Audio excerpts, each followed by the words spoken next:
Hi, Vikas. Good morning. Very good morning. How are you today? I'm doing well. How about you? I'm doing well. I think it's better. Sitting in a place where there's not much light. I'm just trying to, yeah. Is this better now? Yes, yes. Much better. Much better, much better. Where are you working from home or are you in the office? No, actually, I came to meet a friend, Okay. and so I thought I'll take the session from you. And she stays in another city away from Mumbai. Oh, I see. Okay, Yeah, okay. yeah, yeah, yeah. So work from everywhere, work throughout all the time, right? Work throughout all the time is something I don't enjoy, but work from everywhere or anywhere, yes. So Yes, I've learned to yes. switch off over the years. I think it's important that I've learned to kind of switch off and switch on when needed. Otherwise, it can get maddening. Yes, definitely. Yeah, Disorientating, I think. yeah, I know. Very disorienting, and I think when you tend to kind of not give priority to other things, then it just becomes a habit. Absolutely. And yeah, so I don't want to get into that habit of finding a space everywhere and just sit in the corner and work and on the phone. And I think it just cuts you off from spending time and investing time in other relations or other things. So Absolutely, yeah, absolutely. yeah. And you So work a lot from home, or usually you have to go to the office no, for so it? I am not a full-time employee with Naman. Ah, okay. I didn't I'm realize not. that. No, no. Okay. I'm a consultant, and till now I was on an exclusivity basis with Naman. Okay. But it was getting very tying up for me because I'm a person who can't be, put in a cage. Okay. So it was kind of restricting my possibilities to work with others and kind of do Yeah. new work. Okay. So I'm right now in the midst of the conversation. Things haven't frozen, Okay. but mostly I'll be stepping out from the exclusivity contract. Okay. Okay. Yeah, yeah. So I do a lot That's of work on yeah. myself, and I do a lot of work Okay. uh, uh, otherwise. But yes, Okay. yeah. Okay. Yes. Very in keeping with what you said, your personality type is as well, isn't it? In the last one, you have to continuously keep doing new things, be creative, and Oh, challenge yourself. yeah, yeah, absolutely. Otherwise, I'm going to not function at all. I think it's going to be very difficult for me to function. Yeah, yeah. Same for me. I think that's what I'm enjoying most about setting up the company now, to be honest. Yeah, Like that, yeah. uh, literally a white blank sheet of paper. You can put whatever colors you want when you don't like them. I Change know. them. It's like there's so much of like it's very narrow in a corporate setting, to be It honest. is. It is. It is. Right? Yeah. And this Yeah. one gives you a lot of room to play, which is fun. Yeah. Yeah. Yeah. And I think the beauty is then you just keep challenging yourself to bring newness to Yeah. your clients and to your learners. And I love that part of it. Yeah. Me too, me too. We're very aligned on the I know. on that aspect, I I think. sense that even in the last session, I was telling Payal after the session, there's after Yeah. long that I've met with somebody that I've matched so much energy with. Yeah. So Is happy it to have really? that. Oh, wow, that's a Yeah. compliment. Thank you. Thank you. Thank you. Oh, we have people joining in. Musa, Elvin, Farah, good morning. Good morning. Good, good. It's 12 Good, o'clock here, so it's good yeah, afternoon already now. almost afternoon. Yeah, for you. Almost afternoon for us. Lunch hour, most likely. Most of them might possibly be at work still or working, but learning while working or Okay. eating. Eating. Yeah. We have full today as well. We have 30 people who registered. Okay. And but yeah, of course, always like some things will come up for some people during like the last moment in time and stuff. So not all may dial in. Hmm. But I also had some others, like even though the 30 max was reached, they reached out to me and said, can you still send me a link separately in our join? So I see, absolutely. So I hope it'll Lovely. be a great conversation today as well. I'm hoping the same. Yes, yes. Okay. I've also, I was wanting Payal to come in and I wanted her to help me check on the Mentimeter though. So let me, Ah, okay. Drop her a note. She usually comes in yeah. by now, usually. I had some funny water, and after having that water, my throat kind of just collapsed over the last 2 days. So I had a Oh, bad throat. Yeah. goodness. Monsoons, that's typically the case. Be very careful about what you drink. Yeah. Hey, Farah, good afternoon. How's the weather there Today, this week's been a bit cloudy, but by today? afternoon it gets quite sunny as well, but nice Okay. weather. Okay. But generally now it's a very humid time here, in Malaysia. So being outdoors is not comfortable. Not comfortable. Okay. Not comfortable. Hi, Omar. Hello, bye.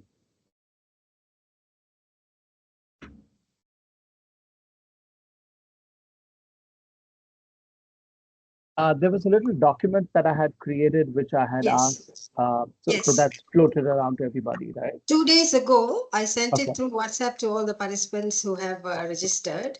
Fantastic. And so I think they all received it in time. Okay. Some were impressed that we actually had documents for them pre-reads.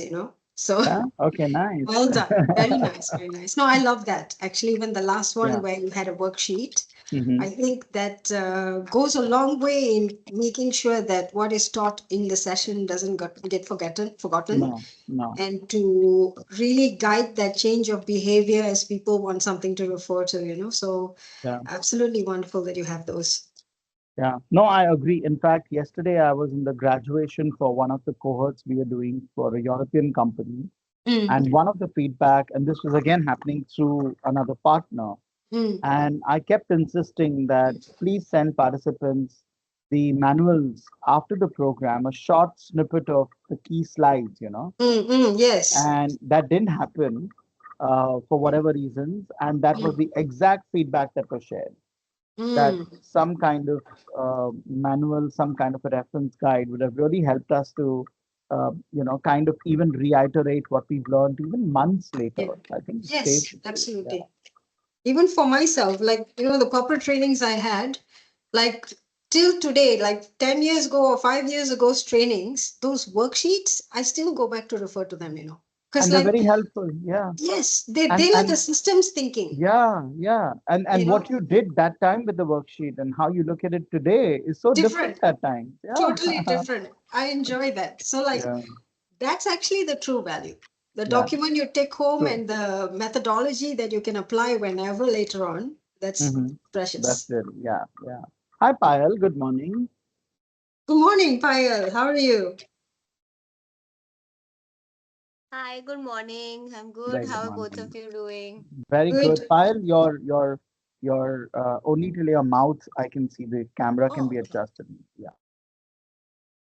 Good. Much Yeah, better. better. Yeah, Yeah. much better. Yeah. Thank you. Yeah. So we have Farha with a Farah, and we have Farha with Farah. a Farha. I think it's Farha. Okay, interesting. Farha and Farah. Farha. Yeah. And Thanes is there. Hi, Thanes. Good to see you back again. You were there in the Yeah. last session as well, I remember. Yes, hi. Paneeswaran. Hi, Yeah. Would That's that be the that's right way? pronounced as punish. Yeah, Panish. Panish. in Oh, nice. yeah. Okay. But you guys Oh, can call me Nash. That's a short form. Yeah, Ah, that's Nash. okay. nice. Thank you for letting me in. That's interesting because Thames is pronounced Thames and Thanes is Thanish. Yeah, yeah. It should be called River Thames now.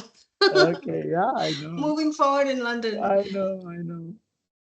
But yeah, Quite a Nash number is of good. them were there before. Musa was with Yeah, us before too. Umar, yeah. Mohammed Salihuddin also Muhammad has been with Muhammad is there. us. Yeah, Muhammad is there. That's Alvin right. also has been in some of our programs before. Okay. So good. We're getting repeat participants. Yeah.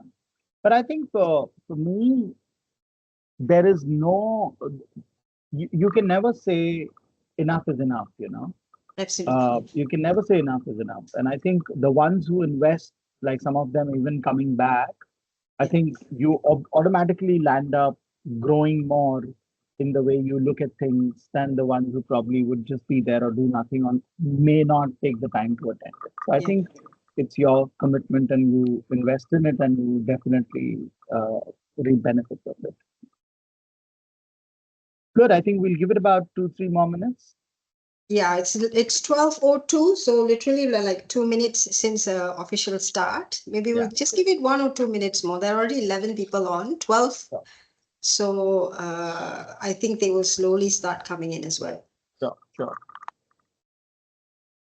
For most of you who are able to put your videos on, do put your videos on. Yeah, that'll be I good. think Yeah. some just general advice is don't feel afraid to interject if you have a question or if you want to have a comment or share your own personal experiences. That's worked fantastically well for conversations we've had before sessions as well. So you can type that in the chat box. You can raise your hand and we will, pause to get you in. And keep it really live and sort of like interactive and engaging. Vikas is a very open speaker as well. He thrives on stories that come about, and I like that part of it as well. Resonates very nicely. Leaves memorable learning experience after the session. Thank you for that. I think, yes, Chloe, Maheshwari, good morning. Good to have you here. And Norkharia, good to see you back again. So 12:04. Shall we start, Vikas, you think? I think so. I think so. Let's do that, Shanita. Okay, so I'll just give a very brief introduction. Welcome to everybody, and really nice to see a majority of you who were there in the previous session joining us as well today. So gives us great pleasure to have you again. And it's really a continuity, this topic as well. So it's nice to link up and carry that forward in a conversation. So a lot of you have known Vikas as well as the previous sessions trainer, very engaging, very energizing kind of trainer and lots of valuable insights. So my pleasure really to work with NAMANHR here. And for myself, I'm Dr. Shunitra. I am actually from Querist Consulting, a doctor who went into pharmaceutical business management and then turned into an entrepreneur with a consulting company here. My passion is really around leadership soft skills. And regardless of working at a executive level or manager level or newly moving into leadership type position people, for me, I think people are one of the biggest growth drivers of a company that will sustain through any kind of challenge and any kind of era a company goes through. So I love working on people. I love people in leadership as well. And Naman shares that very passion with me. So our collaboration has gone on for a while now in terms of training programs and in terms of tools as well for leadership assessment. And we've had a series of trainers who've been offering these free trainings through the National Training Week. We've had most of our classes now full participation and full registration. So for me, this is a great sign that what we're bringing is valuable to you. And the trainers from Naman are really understanding what you need and delivering that. So I love the fact that we're able to do this together. I'll also introduce Payal, who has been with us in organizing these trainers to material, to even being part of every single session with us and contributing her insights and experiences as well to conversations. So thank you as well, Payal. And with that, I will pass over to Vikas to give a brief introduction about yourself and start. Thank you. Thank you. Thank you, Shanitra. Thank you, Payal. Thank you, Maheshwari, for having your video on and being visible to us. uh, yeah, I think more than introducing myself, I think one thing I love to talk about in my introduction is that I'm a pet parent, and I think being a pet parent also comes from a space of care, which is probably one of my character virtues, right? I remember I was about 17 or 18, and I started pretty early in my life in my job uh, as a volunteer and then a trainer with NGO, where we were working with the largest slums in Asia, based out of Mumbai. And I had just moved out of that role, and I was very intrigued by the world of hospitality. And I joined a hotel management institute, which is located in a beautiful hill station here in India, in South India. And there was I was one of our first early sessions was baking breads, and I sucked at baking breads. I did bake them, but they were not edible. Though they may have looked good, but they were definitely not edible. And it was the first Christmas there, and I decided to stay back. And we had an option of staying back and just being around and exploring the place, and I did that. But I invested a lot of my time in bettering the art of baking bread. And we had this long bakery, and I was in one section of the bakery, and the oven was in the extreme other end of the bakery. And I had a little boy called Murugan who was supporting me because I would teach him little English and he would teach me a little bit of a language called Tamil. And that's what was our barter was. So Murugan would also come and help me in the bakery. And one day I realized that I was doing something else. And I shouted at Murugan and said, Murugan, go check the bread. And he ran to the oven and he removed these beautiful looking little breads out of the oven, absolutely golden brown. And I cracked them open and I took a bite, and they were the bread, first batch of edible breads that I could bake. But what was very interesting is that little 11-year-old boy asked me, Anna, how did you know the bread is done? How did you know the bread is done? And I said I could smell it. And it may seem very trivial, but for me, the capacity to smell the bread when it's done hadn't developed. But because I invested so much effort and because I put in the passion and understood the science behind baking the bread, I think I started to develop a new capacity that hadn't ever existed for me, or was very dormant for me. And suddenly that dormancy became a state of activeness for me. And that was beautiful because I've come to a space now where if someone's cooked a dish, I can smell the dish and tell you whether the salt is less or more. And that's the level where I've reached. And that's primarily because of the investment that I've made in my passion and love for cooking. And that's exactly the topic of discussion today. Right? The topic of discussion today is, how do I develop what I already have to get better at it, to get more aware of it, and to get more matured at it. And that's strengths based development. Right. And I think there's a beautiful quote. I like to start all my sessions with an anecdote and a quote. And the quote supporting my anecdote is that passion isn't something that lives up in the sky in abstract dreams and hopes. It lives at ground level. It lives in the specific details of what you're actually doing every single day. And no surprise, this quote comes from none other than Marcus Buckingham. And for all of you, and you can kind of find his name on the open source later, Marcus Buckingham is one of the scholars and advocates of strengths based psychology in the world today. He runs his own company, and he is also the one who supported one of the other gentlemen called Dr. Donald Clifton, who founded something called Clifton Strengths Finder. There are many ways and there are many tools available today to kind of map and understand your strengths, but there are these few people who kind of worked on these tools, and one name definitely there is Donald Clifton. And I think even in the last session I shared, and uh, I was also reading these books where I was reading about some of these artists, and one of them was Leonardo da Vinci. And Leonardo da Vinci one day went to the king, and he said, "It'll be great if you can allow me to, study some of the dead bodies." And he says, "What kind of a weird request is that?" And he said, "Why do you want to do that?" He said, "Because I what he used to do was he used to study the absolute finesse of the nerves, etc., etc., etc., and he used to replicate that into his paintings.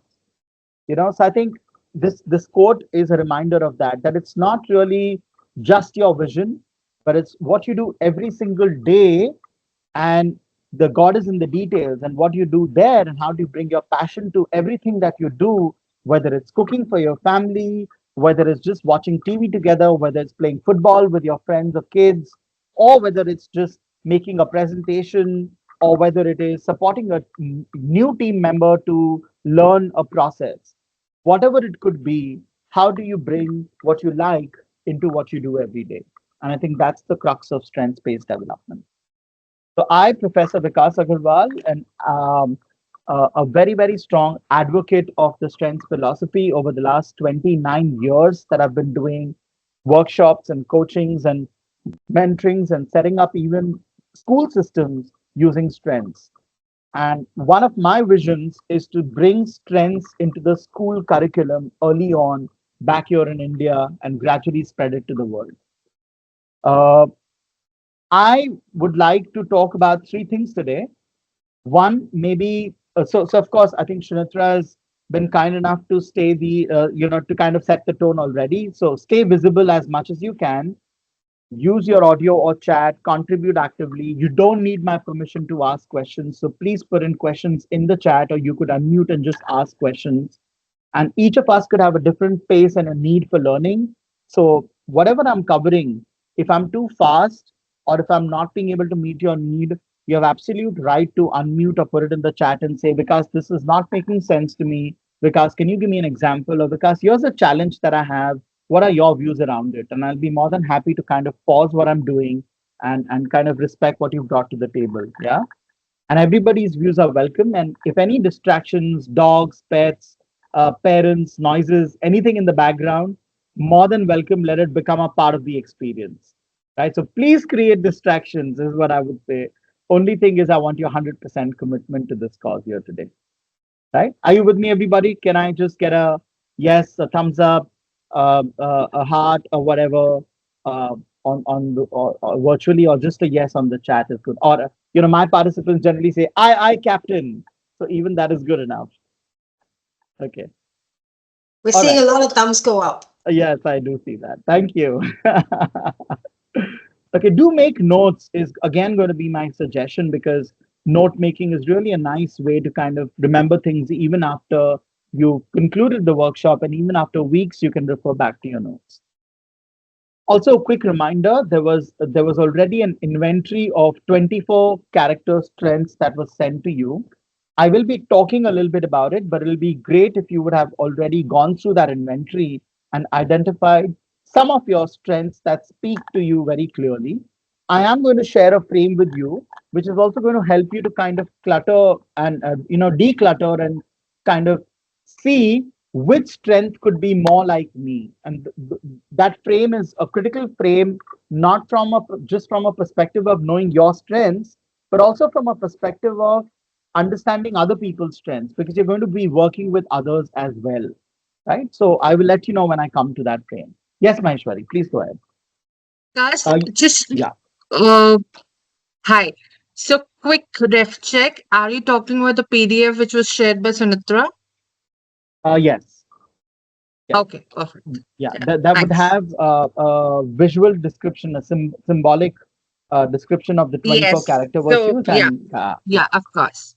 There's a theme and there are characters too. Yeah, characters. got it. Correct. Yeah, perfect, perfect. Thank you. All right. So on that note, I'm going to start off with. Can all of you log into www.menti.com? Yeah, just log into Vikas, menti.com. could you please send us the link and the code on the chat? That would be great. I'm just doing that. Yeah. That's 7665. I'm just multitasking here, so I'm going to be a little slower. And 6682. And I'm just also sharing. I'm going to present the QR code as well right here. Give me a moment.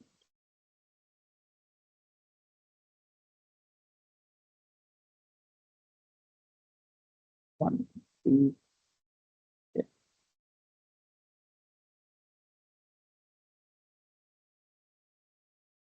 Yes. So just log into menti.com. The code is up there, 76656682. And you can also scan the QR code here. Even Vikas has provided the link for Menti in the chat box. So any which ways you can log in. Yeah. Right. Again, I'm going to keep switching between Menti and my slide because the questions are on my slide and the voting is on Menti. It's just a simple voting. So I'm going to give you about a minute to go through the questions first. So I'm moving to the first question.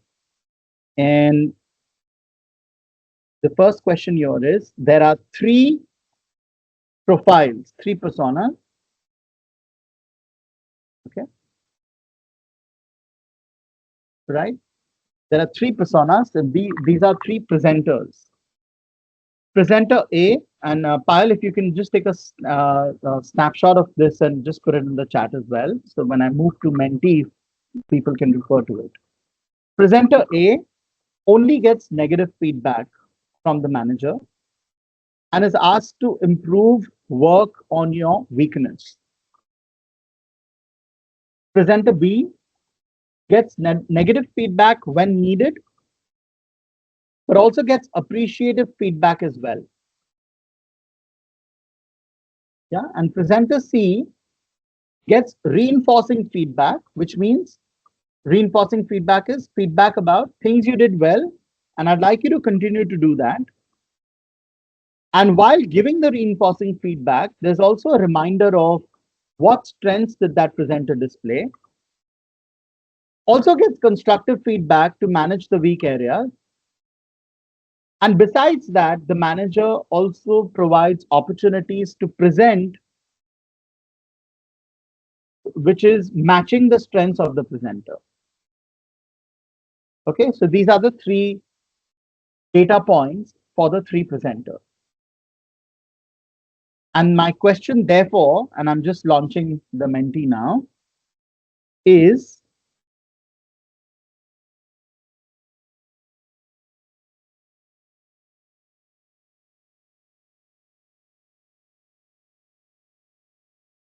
yes. So the question is, which of the three do you predict having better presentation outcomes over the long run?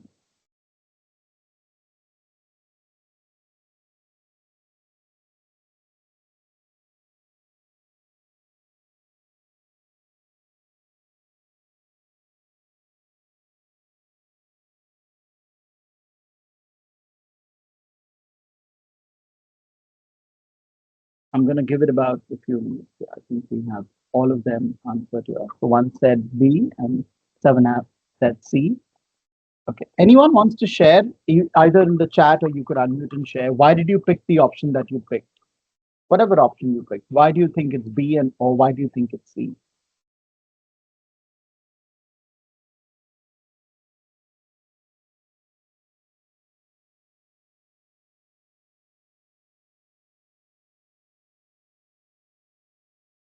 Vikas, can I share? Yeah, please go ahead. Okay. So I had chosen option C because the manager had identified what are the core strengths as well. And you know what, so it's again what you said, that how one can be better and be mature at it.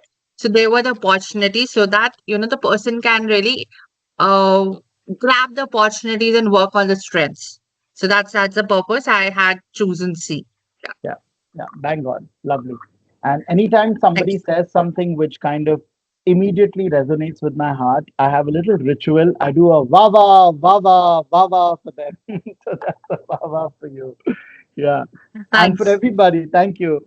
Here is the first mantra of strength. The first mantra of strength is leverage your strengths and manage around your weaknesses. Yeah, I'm just going to put it in the chat.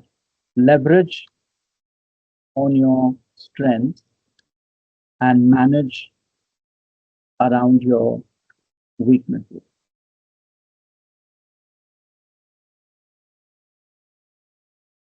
Yeah.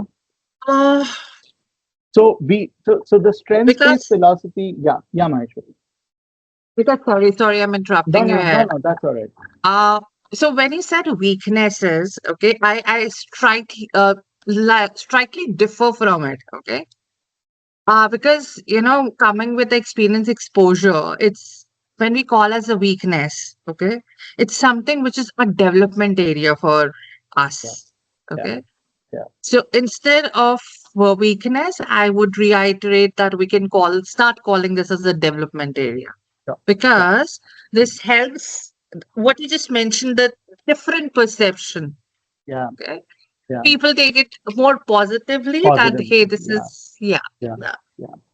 So there are two contexts, and I just want to kind of bring that to the group here. The first context is how do I look at strengths and development areas from a performance angle? So in a performance context, we do not use the word weakness. We call them development areas or we call them limitation areas. But Mm. originally, when positive psychologists started working in this area of positive psychology, strength-based development, they gave a very different meaning to the word strength and weakness. They said anything which strengthens me and energizes me is a strength. Anything Mm. which makes me feel that I have a vacuum within me or makes me feel, and they use the word inadequate, they called it a weakness. And in that context, from a non performance related context, if you're just looking at, I love presenting. So if I tell Maheshwari at 4 in the morning that, hey, you know what? Do you want to go and present in front of 5 people and talk about something you love? And if she's somebody who loves presenting, it's going to strengthen her, it's going to energize her. But if she's somebody who doesn't enjoy the limelight or doesn't enjoy communicating with groups, then it's going to weaken her. It's going to make her feel inadequate. I'm sure in her case, it's not going to be that. It's going to be the former, seeing what she is right now. But that's an example that I want to give. And that's where we still use the word weakness. But yes, you're absolutely right. It can be made better. But from that context, something that weakens me, saps my energy, makes me feel drained, makes me feel, oh my God, I have to go make a presentation. And from that perspective is where we're talking about it. And therefore, what we're saying is the idea still is you're not only working on your strengths, but you're also minimally managing what's draining you, because that draining element could become an element important for you in your role, either as an individual contributor or as a manager. So that's where we're coming from.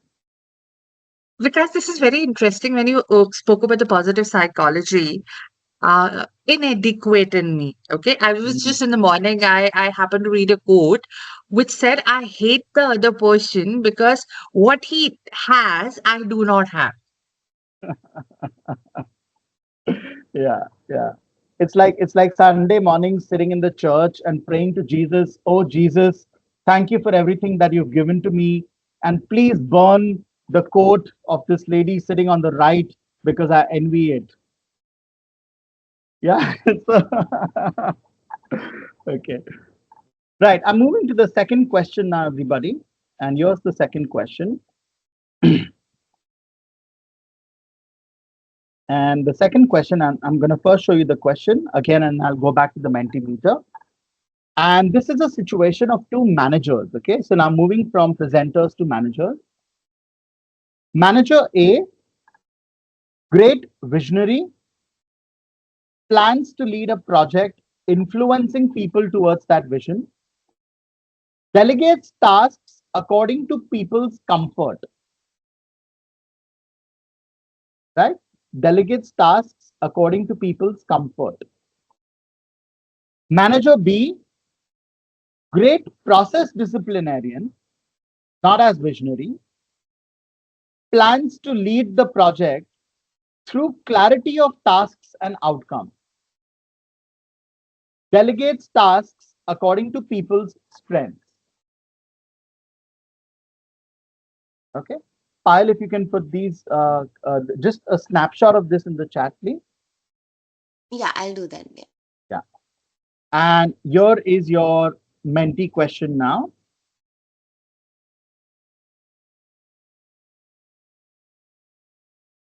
Just give me a moment. And here we go. Your Mentimeter question is, uh-oh, I've come back to the same thing. So sorry. That's me even otherwise, huh?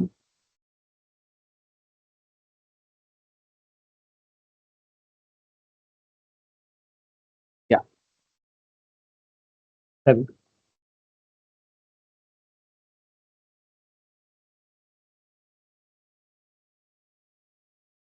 Yes. Which of these two managers seem to be more effective in their way of managing the project?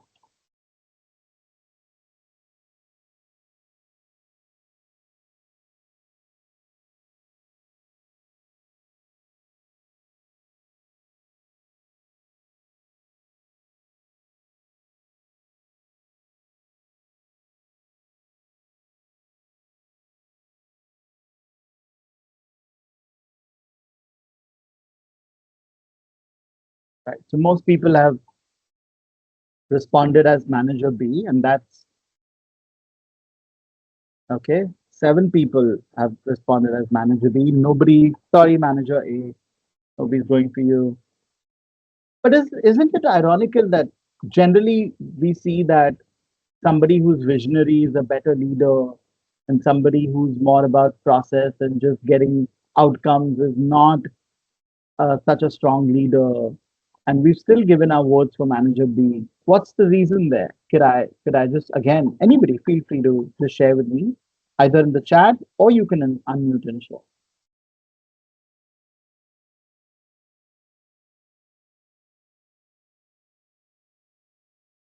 Yeah, go ahead, Maheshwari, if you would like to. I'm absolutely okay. Don't worry. You're not gonna hog the Yes, limelight. Don't worry. I'm happy doing that, but just I was Yeah, waiting for others to. no, Okay, they'll also so jump in. I Go had, for obvious reasons, I had chosen B. The one, people don't grow with comfort. People grow in strengths, and the opportunities given to develop those strengths. Yes. ahead. So again, a wah wah wah wah wah wah from my side. Yeah. See the Because ten. this is Yeah.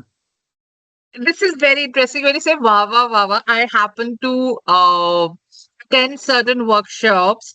Not workshop, I would say. I happen to attend the events, which is called as Dastan Goi. Okay. Okay. So this is the art of Urdu storytelling, which has been revived from Mughal era to right now by a person called Muhammad Farooqi Sahab. And this is very interesting. I happen to heard from a lot of people, when you like something, it's not a clap, it's about wow wow. But Ah, people still don't get it. get So it. you always say wow wow. So I go to Yeah. that. Yeah. Okay. Thank you.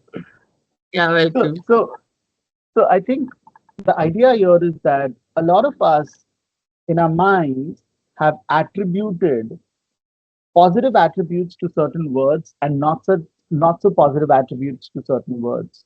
So when we look at somebody who talks about vision, etc., we think, oh, that guy is more, he or she is more potential for leader, and he or she is more this, and he or she is more that, etc., etc. And that's why even in a office meeting, somebody who tends to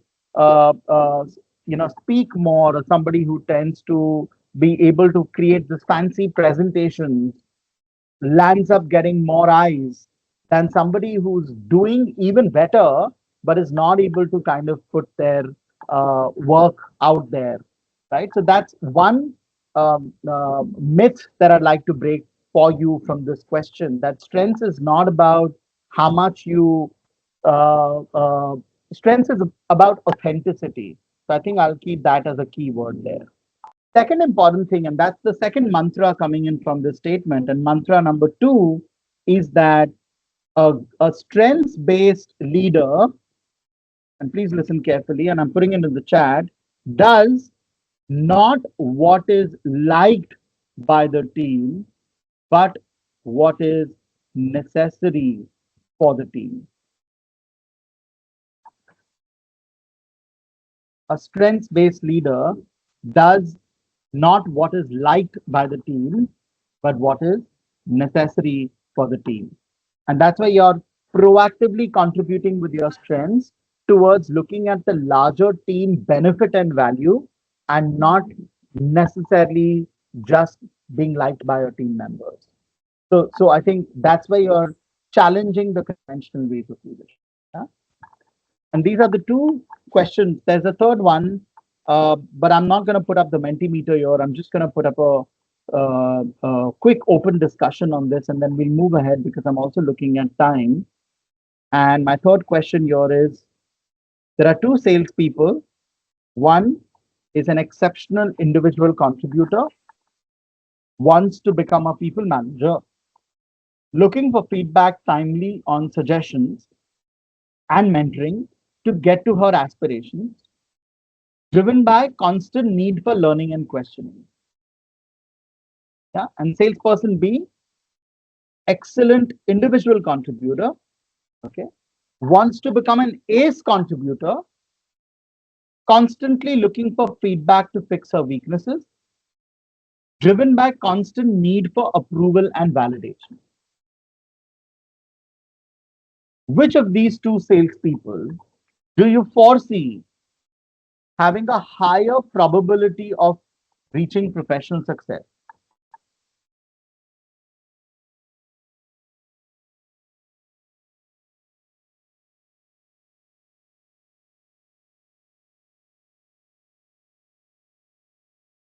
People are saying option A, Options. salesperson A. Yeah, okay. You're absolutely right. And there are two learnings here. And the first learning is,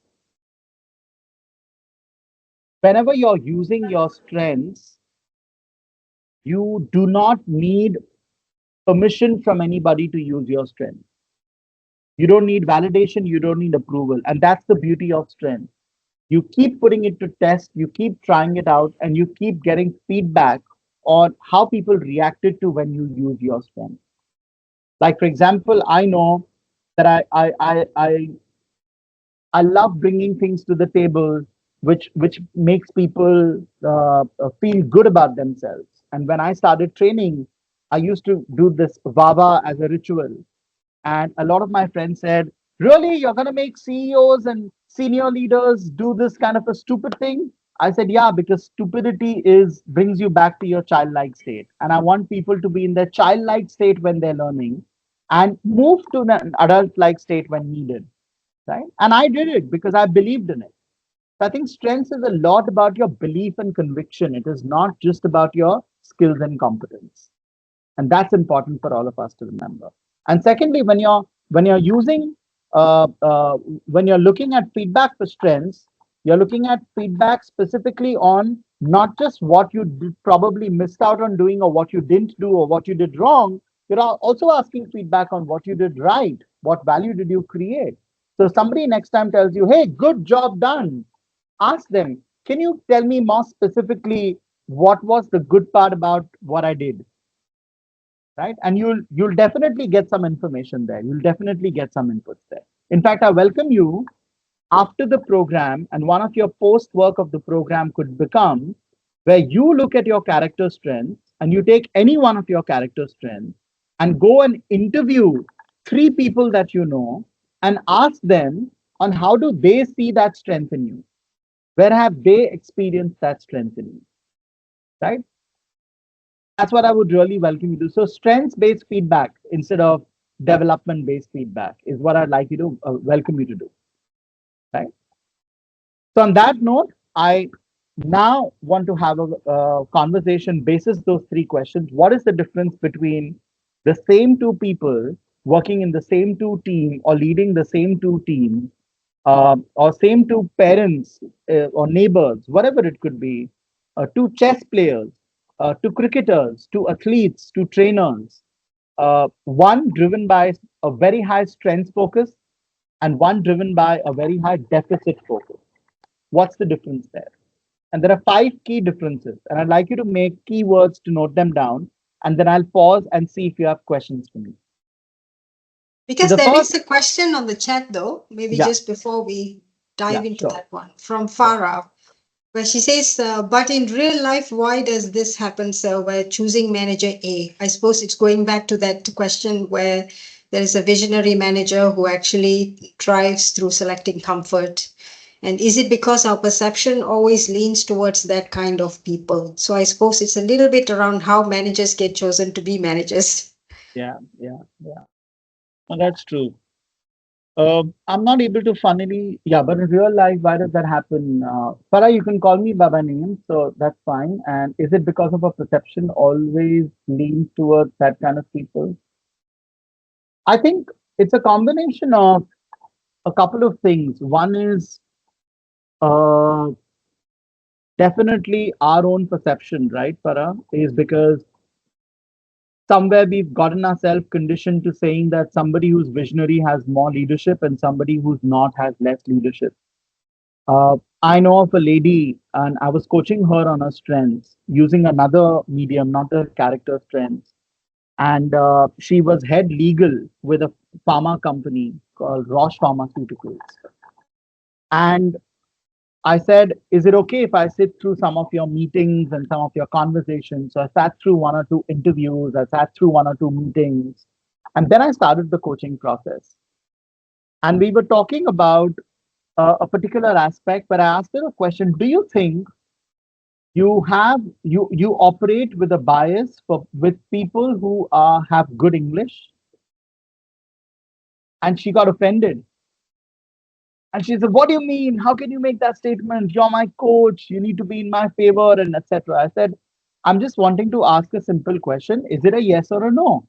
And if you do not think it's true, then you can absolutely say, no, that's not true. Right? And the conversation concluded. But next time when she came in, she did admit that she has a bias for people who speak good English. And she immediately gets kind of stops even looking at the credibility of somebody who may be a great subject matter expert, but may not have good English. Right? So, Farah, the answer to your question is one, yes, we're driven by a lot of our perceptions. And because of our perceptions, we land up very quickly selecting people who fall into our frame of positive light and rejecting people who don't fall into a frame of positive light. And that's the entire book written by Malcolm Gladwell called Blink, that we make some critical decisions in the blink of an eye. Yeah. There's also a second possibility I won't rule out, Farah. The second possibility is what I call in corporate world group thinking.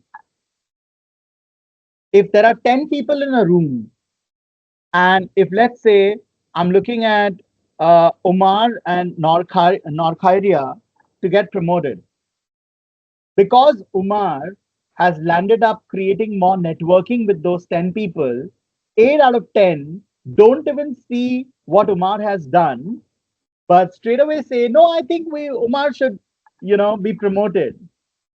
And only 2 people land up voting for Norkhairia, the chances are that either we go with the majority, we don't even discuss what the other 2 want to say, or maybe the other 2 switch their vote and say, just because 8 are voting for Umar, let's also us change our vote. Maybe they are right and we are wrong, and let's change our vote. And they'll end up changing our vote.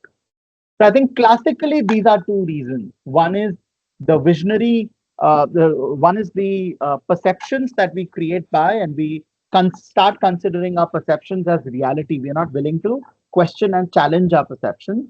And number 2, we are not willing to challenge the status quo. We're not willing to stand up and ask difficult questions.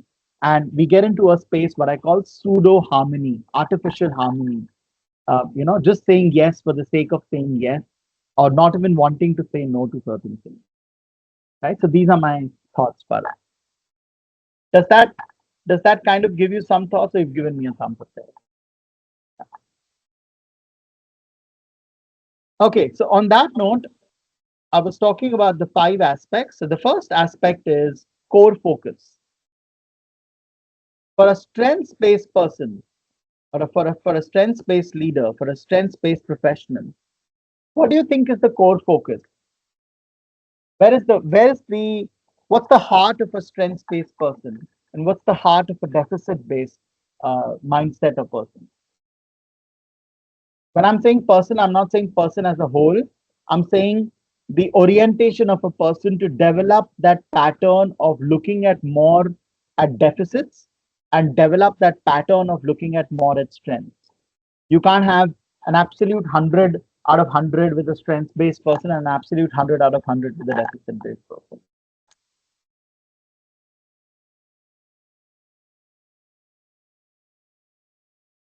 Yeah. Okay. I may collect your thoughts later. I'm just gonna go ahead and share. So for a strengths-based person, the core focus is let's build on individuals naturally, what's naturally good in them, and let's sharpen that. So if I see that I have somebody who's naturally good with data, then I would probably look at that talent and sharpen that in somebody. If I see that somebody doesn't like math but is naturally good with history, then probably I look at what is it that I can do to help this person at least pass through math, but maybe do more in the area of history. Yeah, as a teacher, for example. A deficit-based person would focus on the fixing the weakness and let's bridge the gap. Let's close the gap. So the entire endeavor is on gap closing. While for the strengths-based person, the entire endeavor is on talent sharpening.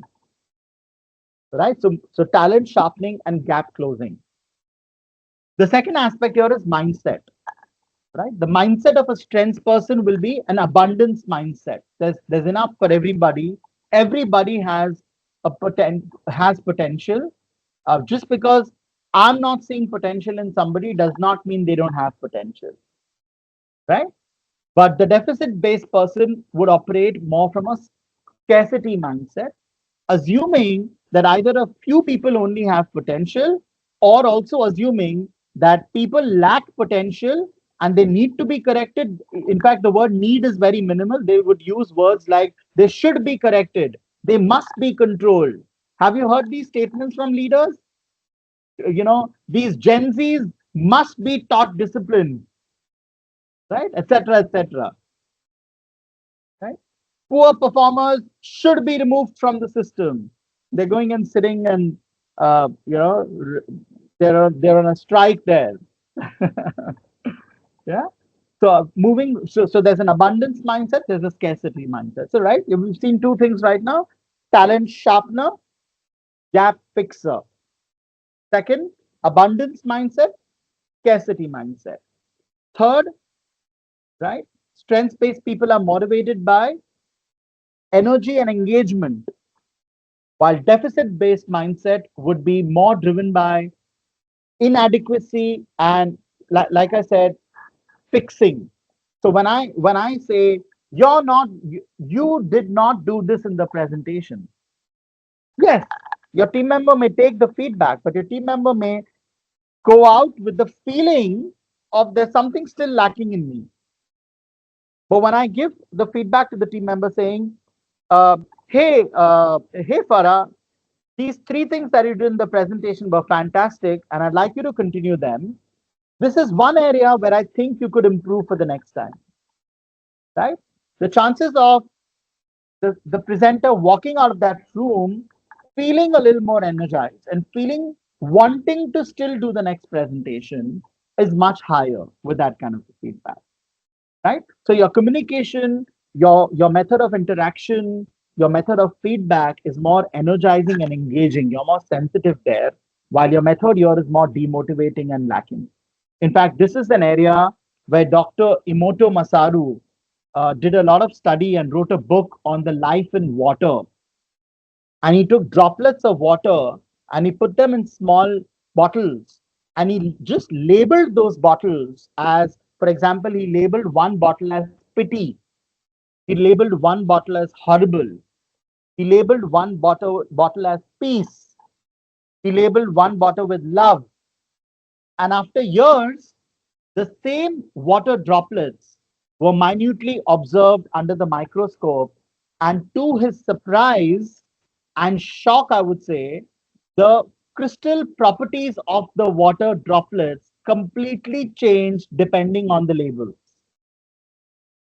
The labels that were harmful, that were de-energizing, that were taking away basic human values became muddish, blackish.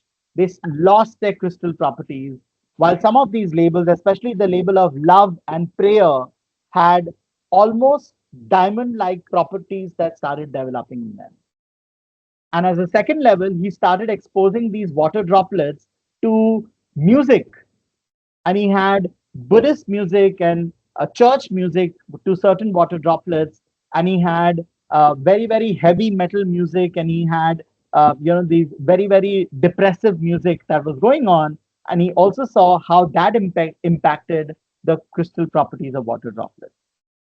So every single day when you're talking to people and when people are talking to you, please do not assume that is just a conversation. You're actually giving out positive energies or negative energies, and you're taking in positive energies or negative energies. And that's the experience people are leaving behind with and going out of the conversation with, and then deciding whether they want to come back and have a conversation with you or not.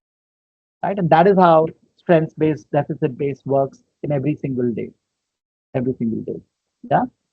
The fourth one there is development strategy, and I'll finish this and I'll come back to the questions and thoughts.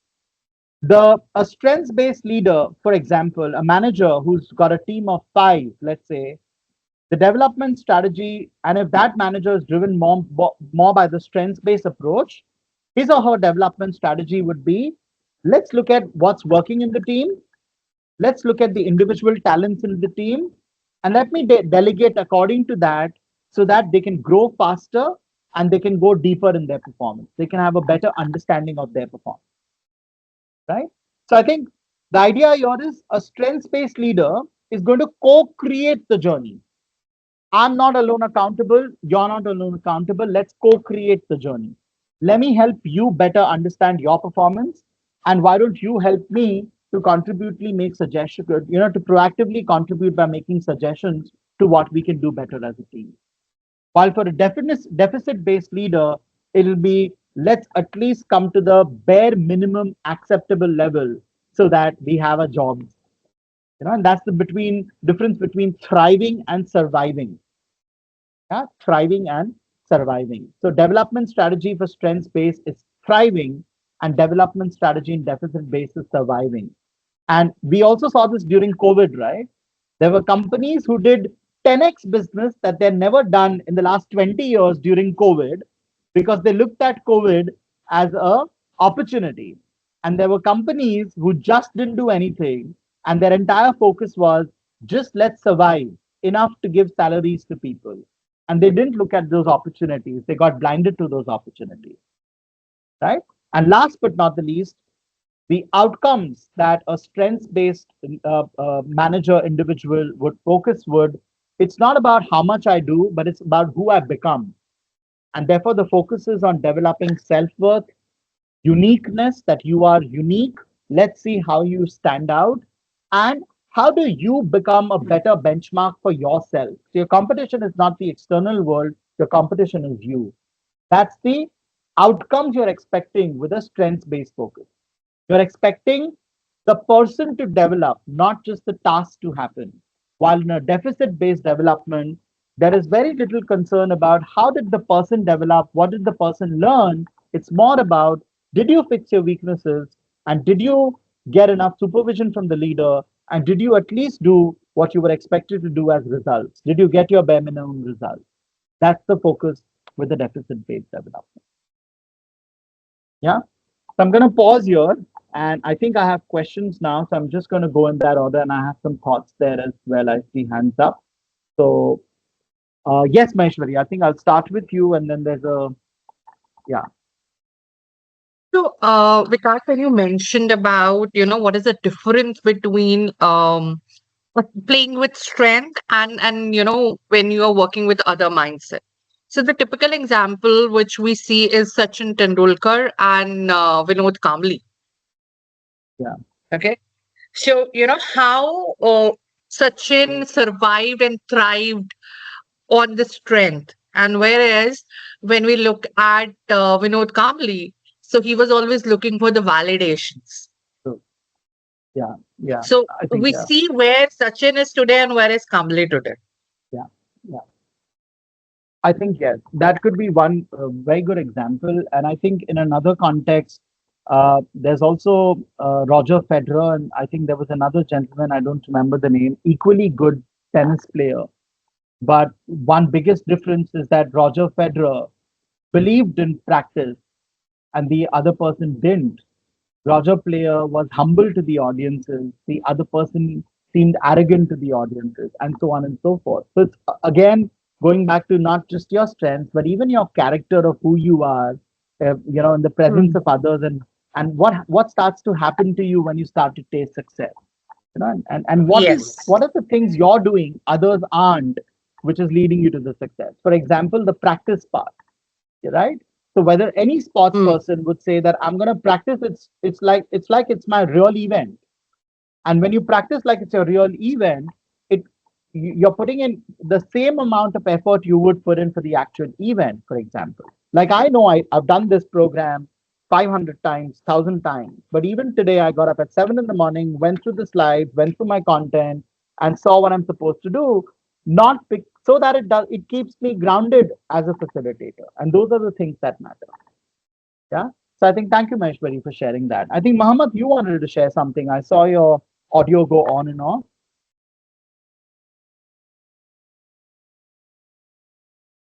No? Okay. Somebody else also had their hand up. I don't know who that was.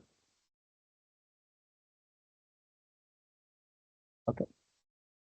So before I now move into the world of your 24 character strengths, can I quickly ask you to look at what could be one area of your own professional personal space where you could not be operating as much from a strengths based zone.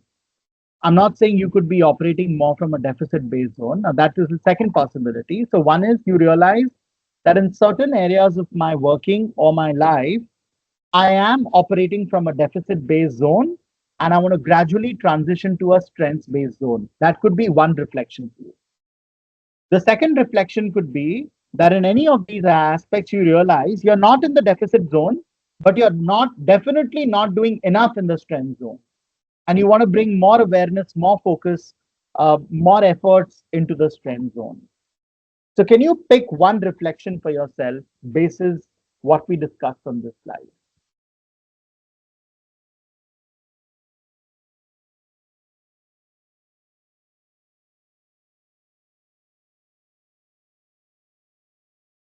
Yeah, and if anybody would like to share their reflection, I'll be happy to hear that.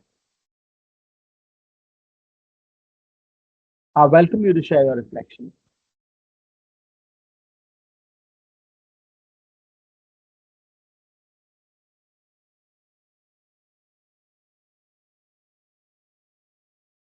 Yeah, Payal. Yeah, when you were taking us through this table, um, it took me back to some of the interactions and some of the conversations that we have in almost our daily work routine lives, when we don't consciously think that, okay, this is the mindset that usually we operate from, or Mm, this is the motivation that is the underlying factor. mm, But now that when you give this, as a reflection, it really helps that, what are the key differentiators when you yeah, really look it from that yeah. lens. So thank you, Vikas.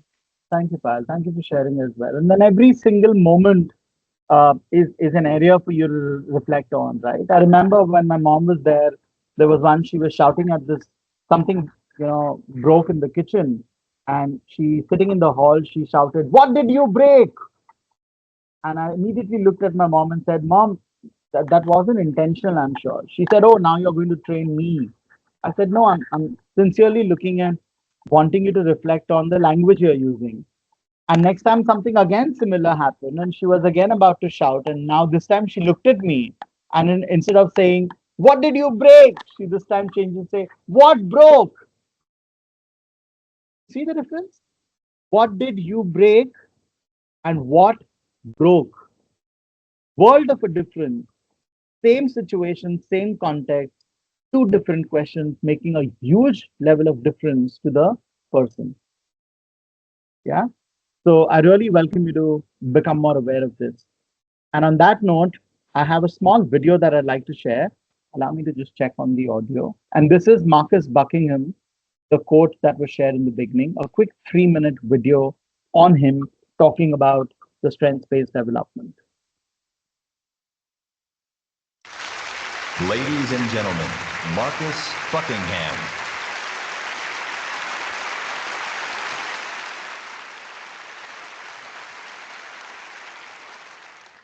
Well, welcome. And I say let's begin with some questions. And I don't know how self-assured you are or how self-aware you are or how self-reliant you are, but I'm going to bet my cotton socks that at one point in your life you've asked yourself these questions. Maybe you ask these questions of yourself every day. Questions like, am I really living up to my potential? Questions like, am I really being as successful as I should be? And if I am I succeeding at the right things? That's always a good one, isn't it? And if I'm succeeding at the right things, how can I sustain and build and grow that success despite all the competing demands and craziness of my life? Or this one, this is always a tricky one. Am I really as good as I think I am? Maybe if they turned on all the lights, they'd find me out. Believe it or not, those are the questions that we're going to focus on in this time that we have here today. We are going to focus on those questions as far as we can, because those are the questions, I think, that really challenge us to answer the question underpinning them all, which is, how can I be lastingly successful? The answer to that question, of course, as with most questions, can be found by interviewing people that have done it. And that's what I've dedicated my career to, interviewing people that have been lastingly successful in their chosen roles. So over the last 20 years or so, I've had the great good fortune to study people who have been truly successful at their chosen role. Great doctors, great lawyers, great teachers, great salespeople, great hotel housekeepers, all manner of different people. And of course, if you lined them all up against the wall, the first thing that would strike you is just how very different they are. But if you look closer, and if you ask really good questions, you find out that they actually do all have the same approach to getting the best out of themselves. They all build on their strengths and find ways to manage around their weaknesses. So if you want to do the same, if you want to be lastingly effective in your chosen role in life, you need to build on your strengths and manage around your weaknesses. How do you do that?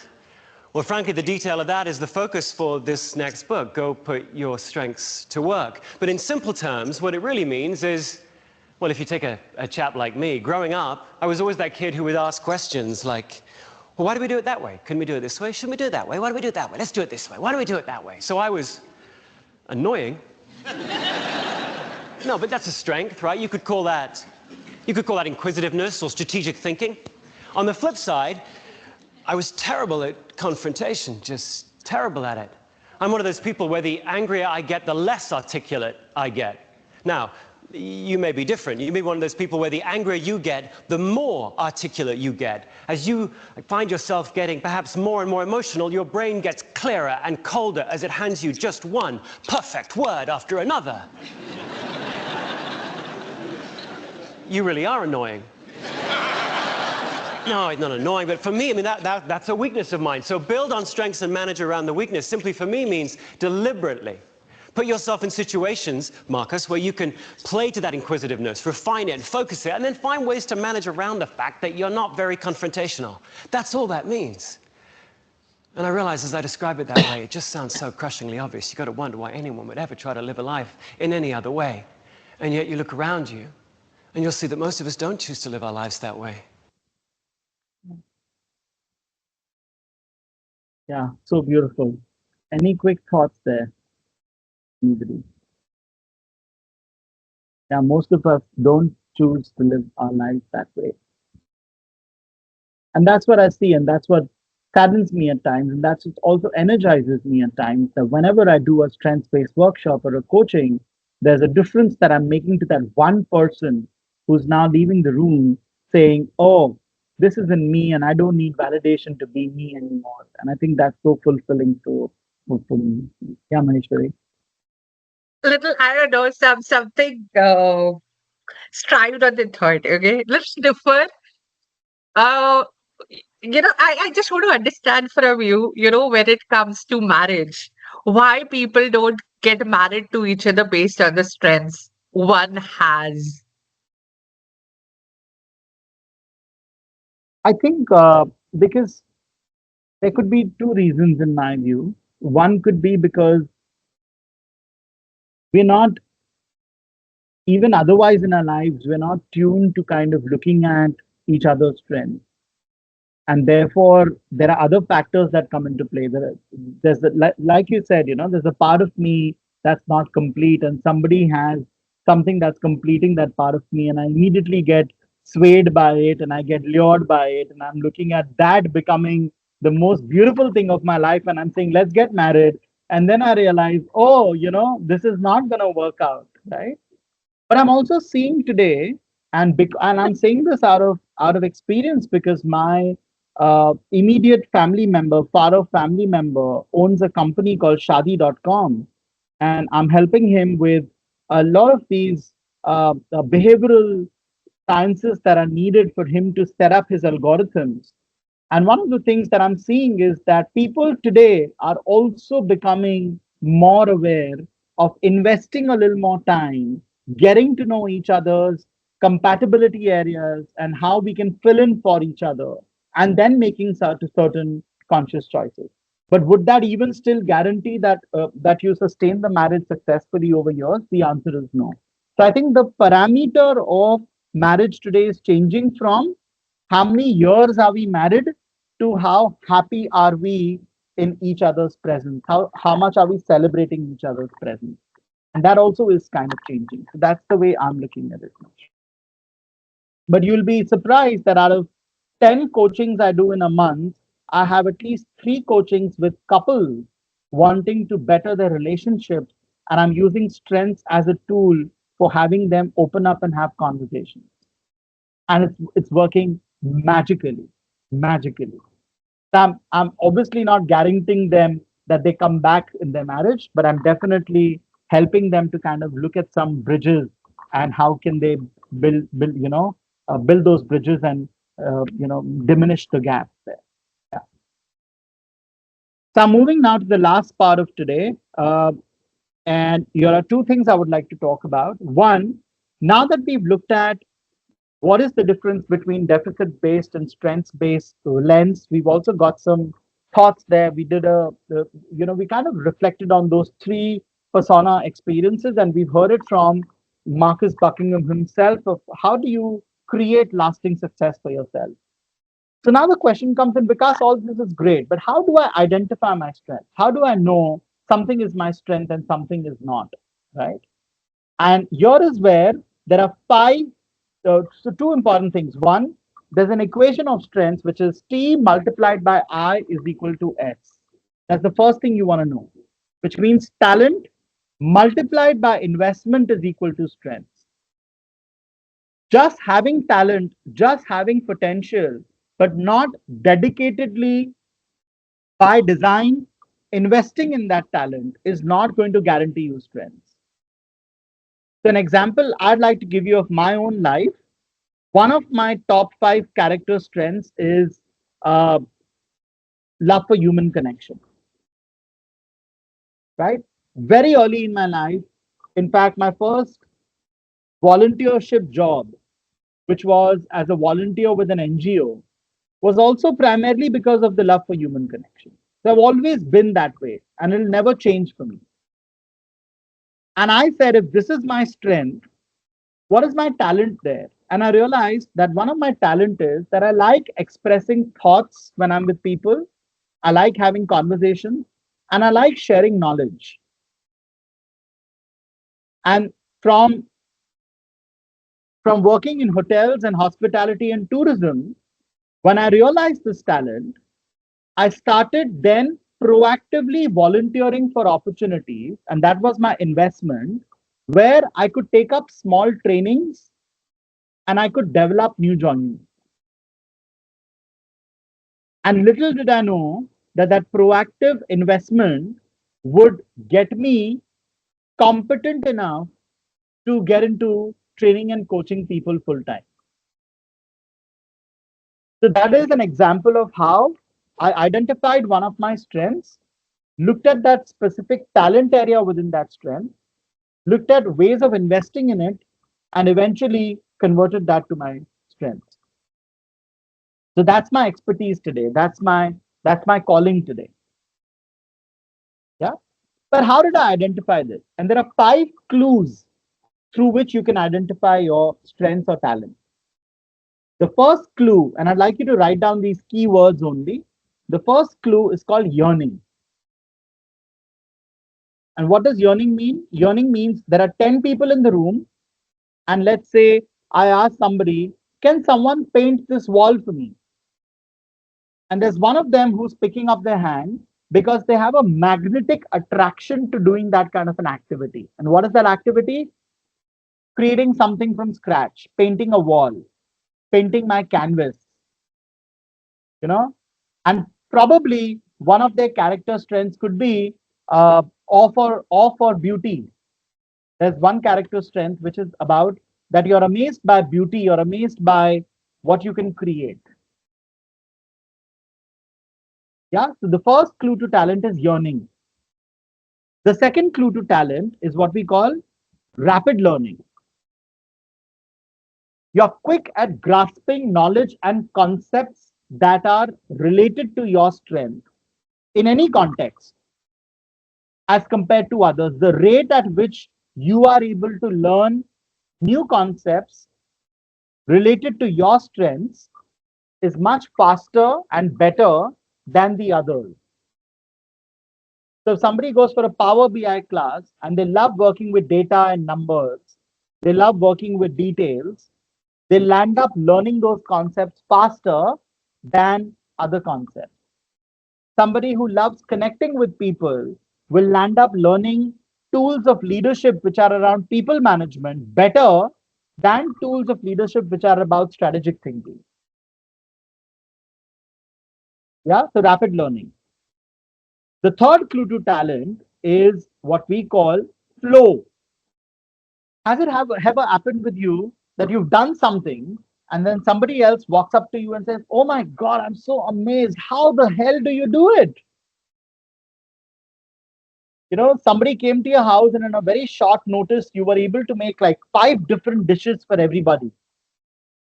And the guests are wondering, how the hell do you do it? Because there's this very natural, instinctive internal process map that you have, which others don't know. That's called flow. You're able to naturally create that internal process of how to do certain things. Some people have a natural flow for keeping their house clean. I have a natural flow for messing up a clean house. Yeah. So that's called flow. But the important part is then we get people to now start documenting the flow of how they do it so that it can be taught and coached to others. Right? That's how a lot of these books have come in. You've seen most authors who've come in with books on time management and decision making is that they have been naturally good at it. And now they've put a process to it, they put a theory to it, they've supported with their examples, and that's become a book. Yeah. The fourth clue to talent is glimpses of excellence. Two people doing the same task, but you working on that task with your strength, the chances are you're going to have better outcomes than the other. You're going to show symbols of excellence. You're going to pay minute attention to detail, which the other may have forgotten. Right? And the last clue to talent is satisfaction. Whenever you do an activity, whenever you do anything that is very close to your strength, you feel emotionally and psychologically rewarded. You may not be monetarily and publicly recognized or rewarded, but you feel emotionally and psychologically rewarded. There's this very, very wonderful breath of, it's not a breath of sigh, it's a breath of wow. It's a breath of, oh, that felt so good. You know, like there's a customer walking into a bank with a complaint and she lost her husband and she's really perplexed and unsure of how she's going to get the money at the earliest because she wants to run a house. And if you're the banker there and it takes the entire day for you to do what is needed to support that lady, but once you see you go with an answer to the lady and she says, thank you, son, and that joy in her eyes that you see makes you feel the worthiness of your job. That is an example, and that's why people in customer service, many people in customer service, so passionate about customer service. And you'll clearly see two people in customer service who are passionate about it, who are doing it just for a job, and you'll see the difference in the way they serve the customer. Very, very clear difference. Pay more attention to it the next time. Yeah, so these are your 5 clues to talent. Any questions, any thoughts on this model of the 5 clues? And like I said, this is not just a model for you to understand what could be your strengths. But let's say today one of you are a people manager. You could create a small diary with and you could create partitions there with names of your team members. And you could keep noting down observations. Oh, team member A, when she did this report, I think she did these 3 things which others didn't. That's a glimpse of excellence. And that is how you're going to become what I call a talent scouter. You're going to train yourself to start scouting talent, start detecting strengths in people and creating opportunities for them. Yeah, so that's an example that I have. And I think mothers are naturally good at it. Yeah. I welcome you to watch a small video later in YouTube. It's called Be a Mr. Jensen. Pyle, can you put the name in the chat, please? Be a Mr. Jensen.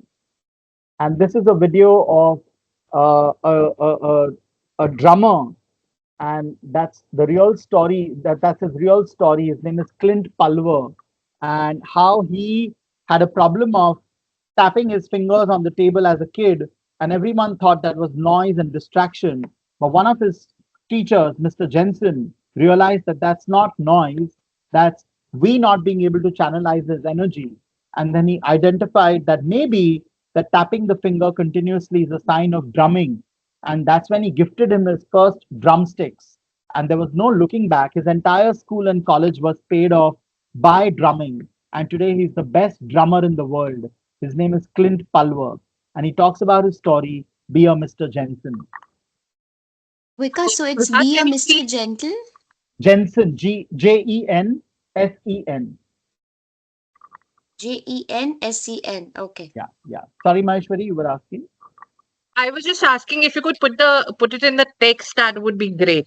Yeah, that's what Pyle is just doing now. Yeah, yeah. Yeah, of course I saw that. Yeah. Yeah. Okay.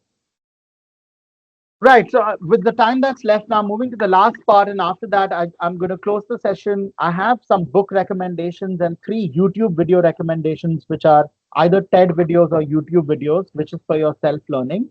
And now comes the last part. So what we've achieved so far is we've looked at what is positive psychology, what is the difference between strengths-based development and deficit-based development. We've also looked at the strengths equation, which is talent multiplied by investment is equal to strengths. And we've looked at the 5 clues to talent themes. Now, what are the areas which could be my probable sources of strength? And one of the organizations called Values in Action, they came up about 30 years back. They started studying a lot of school children to begin with. And they started realizing that over years, the knowledge that these school children gained became less important, and the character, the behavioral traits, the social intelligence that was developed in the school children started becoming more evident in their behaviors and personalities. And that's when they started studying the role of character in one's strengths. And that's where they came up with 6 categories of characters, which they call virtue categories. 6 virtue categories. And these 6 virtue categories are: number 1, any character related to wisdom and knowledge.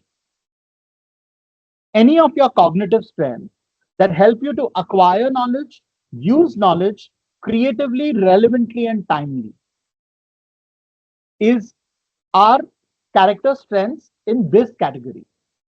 And I call this category the lighthouse of the mind. These are my metaphors that I've just given. You will not find them in open source. This is how I like to remember them and relate with them. The lighthouse of the mind. So all your character strengths, which act as a lighthouse of your mind, metaphorically with that, what the purpose of a lighthouse, will fall under this virtue category. Yeah. The second virtue category are your courage strengths. All character strengths that help you anchor yourself in situations of fear, difficulty, opposition, shame, somebody trying to let you down, somebody trying to blame you. And what is it that is within you that gives you the emotional courage that time? And this is your courage virtue category. And I call them the muscle of the spirit. The muscle of the spirit. There's a beautiful word called grit, Grit, right? Which is holding on to your resilience in your most difficult times. Yeah? In fact, there's a lot of work done by a lady on grit itself, taking a cue from character strengths. The third categories of your character strength are your humanity strength.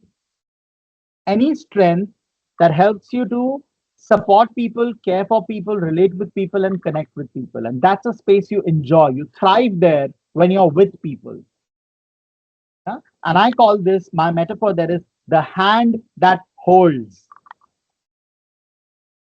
Right? I also like to call it the table that shares. That I always had this vision of having a larger table than having a larger wall. Yeah. The fourth set of categories could become justice. And these are strengths that help you to be fair, that help you to look at things which are ignored, like health and community. And these are your civic strengths. And I call them the architecture of justice.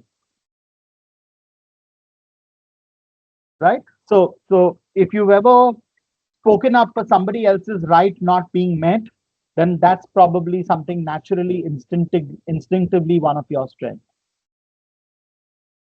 The fifth category virtue strengths are temperance, the art of balance. We're trying to move away from excess. You don't like something which is too much of something. You're trying to bring restraint there. You're trying to bring a little bit of balance there. You're trying to bring a little bit of perspective there. So something that helps you not to overdo things. That's temperance.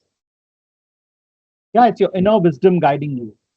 The art of balance. And your last virtue categories is what we call the transcendence.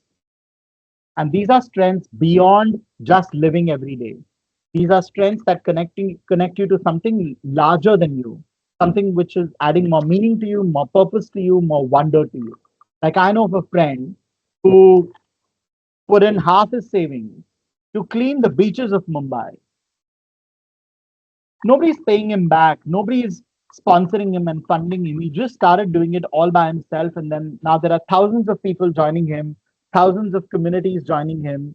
Government is funding him. But he didn't start, he started with nothing. He just started putting half of his life saving into having a cleaner beach in Mumbai. So that's an example of transcendence. Yeah, the compass of life. I call it the compass of life. So the lighthouse of the mind, the muscle of the spirit, the hand that holds, the architecture of justice, the art of balance, and the compass of life. And then, basis these 6 virtue categories, you have 24 character strengths.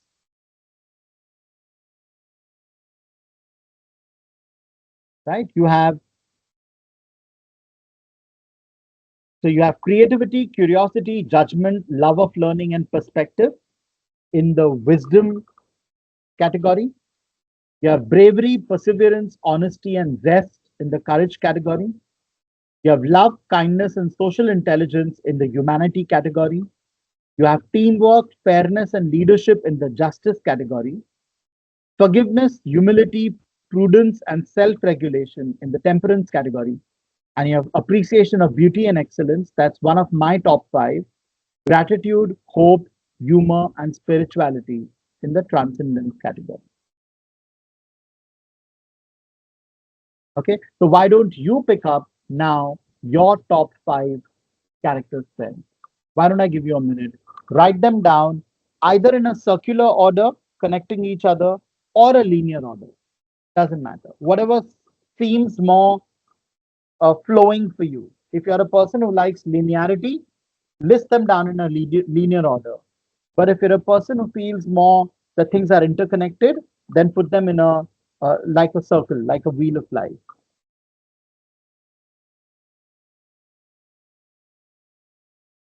Don't look at things that feel good.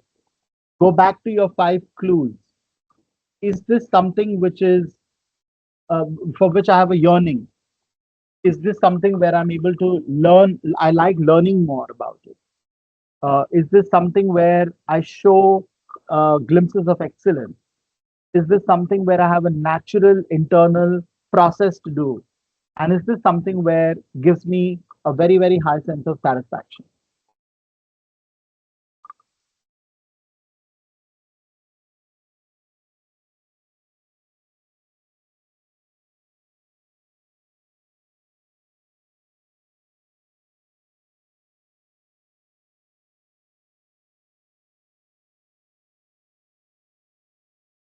Like the moment I saw this, Shinatra, I immediately thought definitely curiosity would be one of your top 5.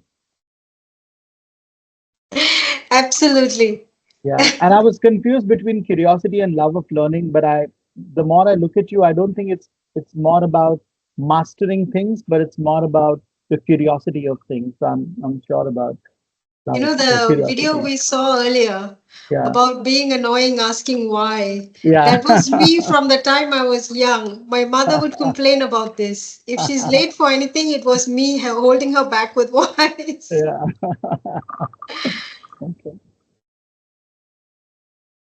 But I like this very much because, like, I'm thinking back as a leader, even, I mean, Yeah. like, anytime I was looking at my team and wondering, who's got what strengths, Mm, it was abstract.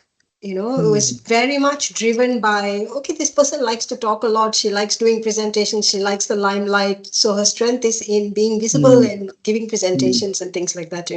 But there are mm. lots of things in here in this structure that you won't be able to see. You have to really have conversations with your Yeah, teammates to understand deeper, yeah, give them opportunities and then realize that. true. And at work, like how do you test people on humanity unless you start doing work around that, right? That, yeah, yeah, How absolutely. do Yeah, you test courage unless you give them an opportunity to show courage? No, I mean, true. like, I think that's also missing these days in how Yeah, leaders look at their teams and yeah, identify strengths. yeah, yeah.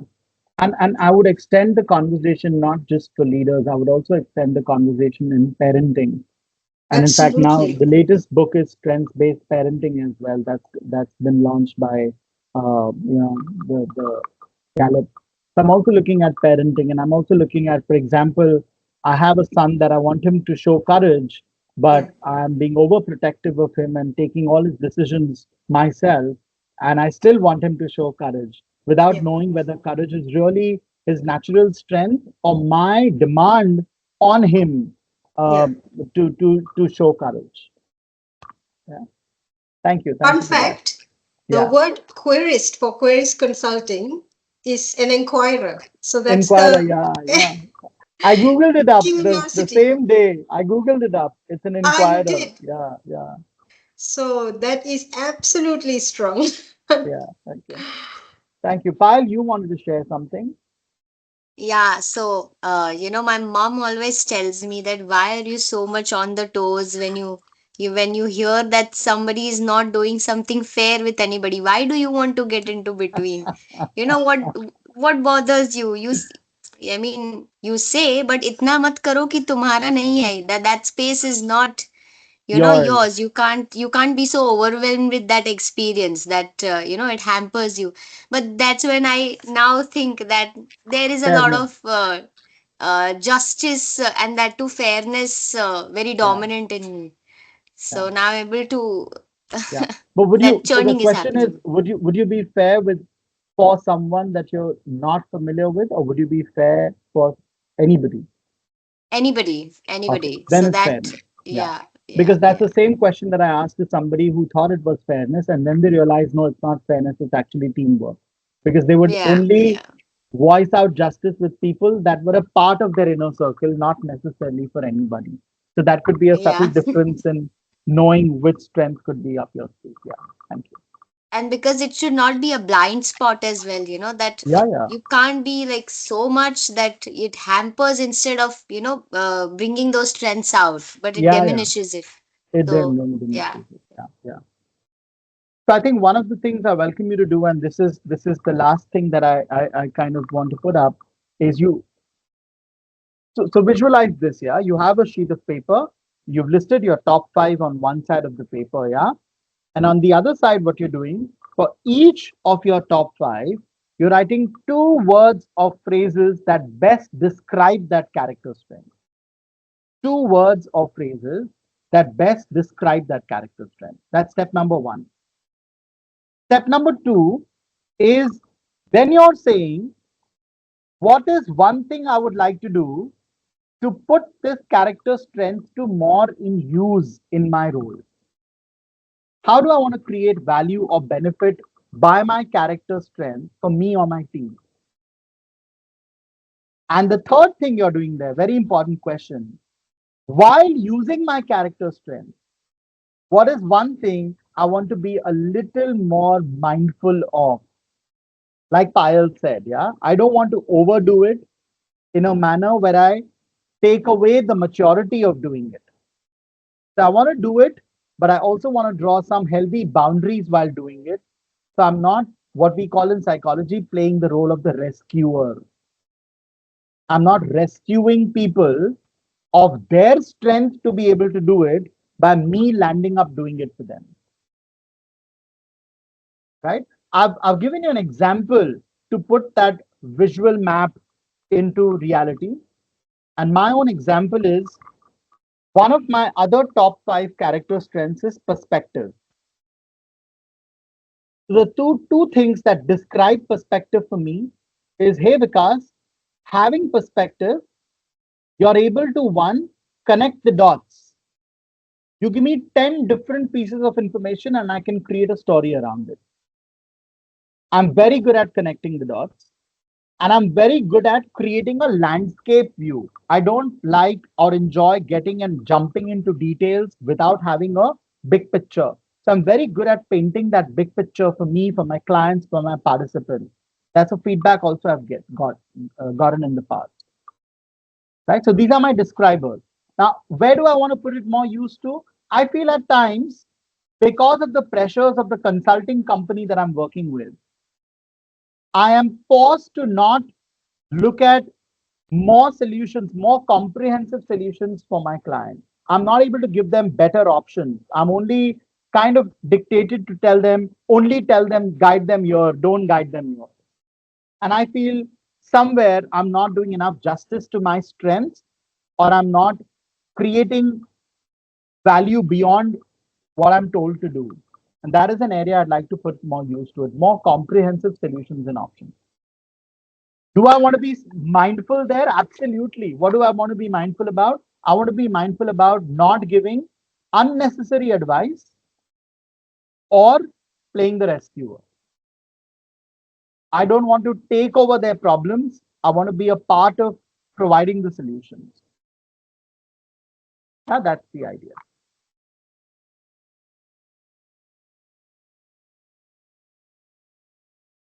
So that's it. Any questions here? Because that's all that I have for today. And I'm looking at time and we're almost uh, over with the session. I think on a closing note, there are 5 things I recommend you could do to invest more in your strengths. I think knowing a lot of things is great, but getting deeper about certain things about your strengths is really important. So plan your iceberg, go deeper, look at your strengths and look at those 1 or 2 areas where you want to start developing very, very high expertise in. Right? For example, a suggestion looking at you, Maheshwari, you seem to have a gift of the gab, but you also seem to be sensitive to people's needs. And maybe that combination is perfect for mentoring.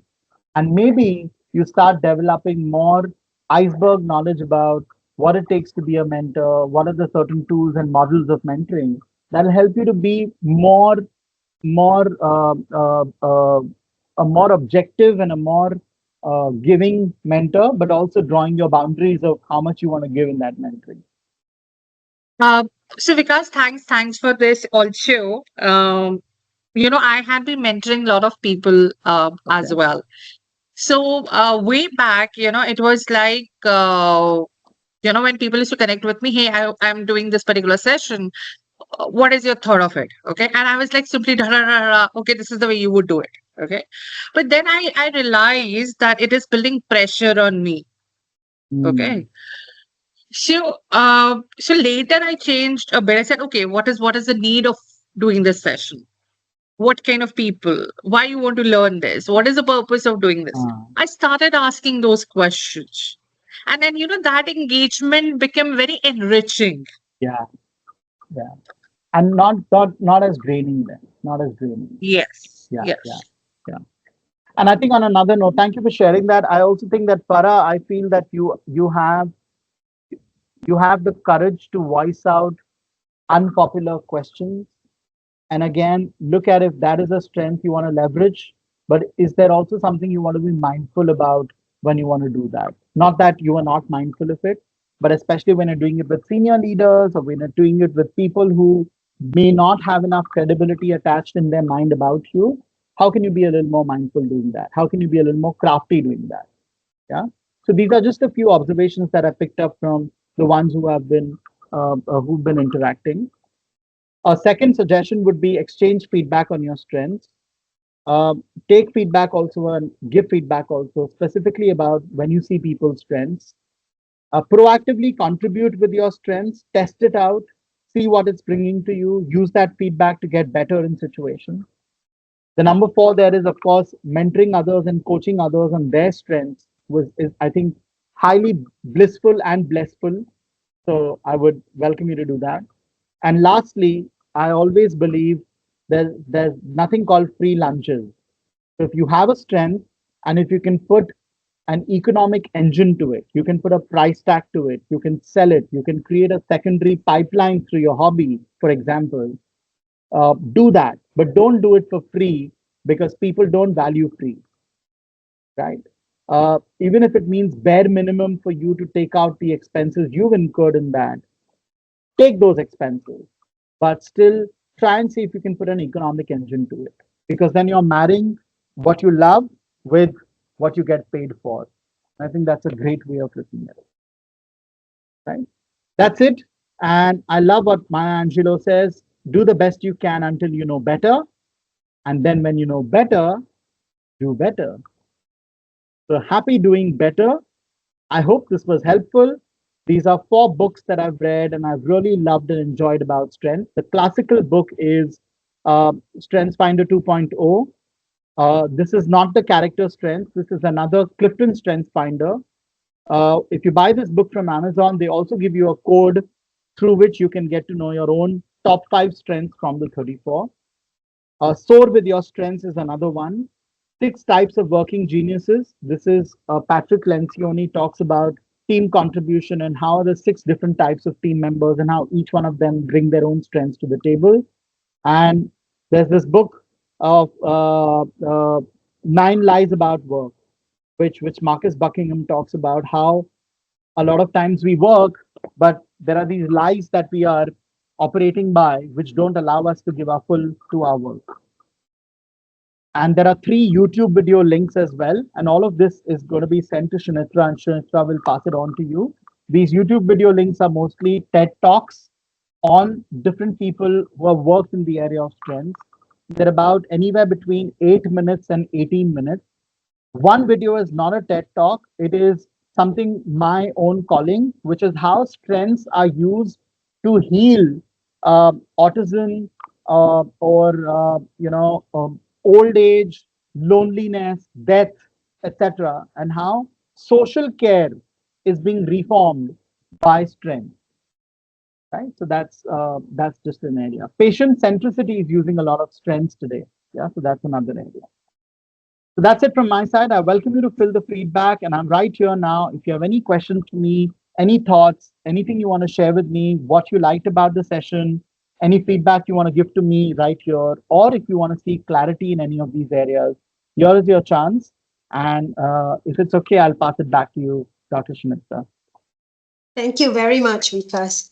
I think a few things stood out for me, like even with the conversations and sharing of the participants, what we learned today, we can use independently, regardless of our manager's input or anybody's input. This is a tool that you can use independently and control how you define your future and your destiny of whatever it may be you do. So I like that part of it because sometimes there's always this feeling that your manager doesn't recognize your strengths. What can I do? You feel like you hit a wall and nobody's going to remove this wall. And like I Yeah, think even participants have shared before, then you just move company and hope true. for the better Yeah, environment that yeah, somebody, right? yeah, yeah. But today, like when I look at younger generations as well, they're not just doing one job. They recognize their strengths. They have side hustles going on, which Yeah, then becomes their main thing that they do. And at the end of it all, by realizing the strengths, they find true happiness in living, true. be it Yeah. at work or who Or, you are yeah, in life. You yeah, know. yeah, So I think it's a very powerful tool yeah. if we can realize the purpose that it serves way beyond just the role you are sitting in or the work that you're doing today or what your challenges are or who your challenges are in front of you today. So I really, really love that about it. I think for me, there's some comments here coming up. Yeah. Yeah, so Farah says, thank you, sir, for the advice. You're spot on. I am known among my peers to be the one voicing unpopular opinions. You've nailed that. I do try to be mindful by trying not to disregard other opinions and remain respectful, especially to those older, more senior, and higher levels of me.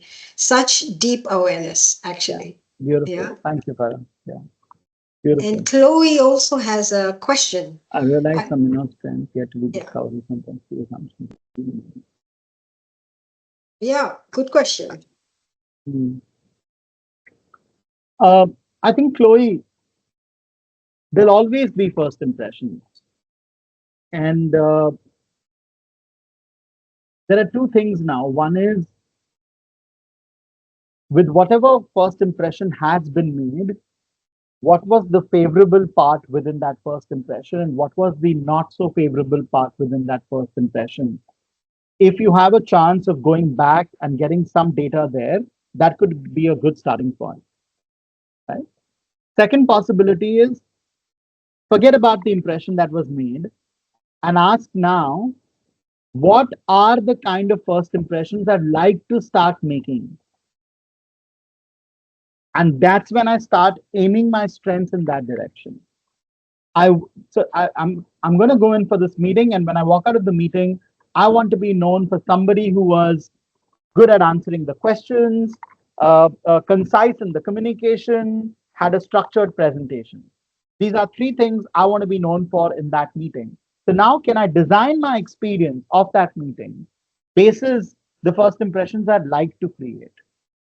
That's the power of you putting your strengths to work. And that's what probably Marcus Buckingham meant. Go put your strengths to work. How do I put it to work? Is by designing the kind of architect. So I become like my strengths architect, right? Rather than leaving it to choice. I still feel, Chloe, the second would be more fulfilling for me than the first. But I would leave it to you to see what works for you. Chloe. Strength architect, yeah. Yeah, Payal, anything from your side, and then we'll close the session. No, I think it was well, taken us through the whole journey of strengths, and I'm sure it has helped most of out of us here. And yeah, this is something what Naman does. So, with Querist strong partnership in whole, all of these sessions and, going forward as well, all of you can also explore this services and maybe this behavioral oriented approaches out here. And you can reach out to Shunitra, you can reach out to us anyway, and I'm sure we'll all be here to help you and take you ahead. So that was all Yeah. from my side. Yeah. Thank you so much, Vikas, and thank you, Thank you, Shunitra, Payal. for There's one being question here. from North Yeah. Area. I'd Yeah, just like to quickly throw some light sure, there, sure. and if anybody else also would like to add in, please do. Yeah, Narkarya, I think this is not as easy. Uh, I think there are two, three things I would do if I were you. I would want to understand the need for the micromanagement, right? Sometimes it's not about you, but it's about the manager being conditioned to micromanaging being the only way, right? And therefore, I think I would build a little more credibility, build a little more trust in my own reliability towards the manager, whereby the manager feels safe enough to not micromanage. So I think that's number one. Number two, I I strongly believe, and that's where I give credit to Farah, that sometimes we need to voice up and talk about things that are bothering us in a manner that becomes even our expectations from our managers. Because a manager and a team member is not just a relation of boss and reporting person, but it's a relationship of co-partner. So I would welcome you to see how can you co-partner with your manager? How can you go back and set some mutual expectations saying, these are three of my expectations that when you delegate a task to me, it'll be great if you tell me the deadlines and allow me to work in my pace with that deadline, whatever be it, anything that's comforting for you to do that, right? And third is, I think if either of these two don't work, then probably you have a manager there where now you have no choice but to live with that manager and live with that ways of working with the manager. In that case, you learn what that manager is doing that's not helping you, and you make sure then you're not doing that when you become a manager to your team members, right? Because every experience is teaching us something which is either helping us right now or becoming a lesson for us in the days to come. So maybe this is a lesson for you in the days to come, if not immediately. Yeah. So, I'll but add if, one to that as well, yeah, because yeah, when I think of strengths, right? It's if it's truly a good strength that you have, it's usually visible to more people than just your manager. yeah, yeah. Like even just presentation skills, one time you do it, all your friends and colleagues will say as well, no, she does it best, or she's Mm, really good at it. yeah, yeah. So, and managers can be quite high standard or raising the bar or ungrateful Mm, or deliberately wanting to push beyond. So yeah. sometimes the managers, they also as a leader do have a role of challenging you to become better and better. So Mm, sometimes they may take that part too seriously, but if mm, it's truly a strength, build that other people who would recognize it in you as well, and then mm, it becomes you outnumber your manager's view versus yeah, the everybody's view.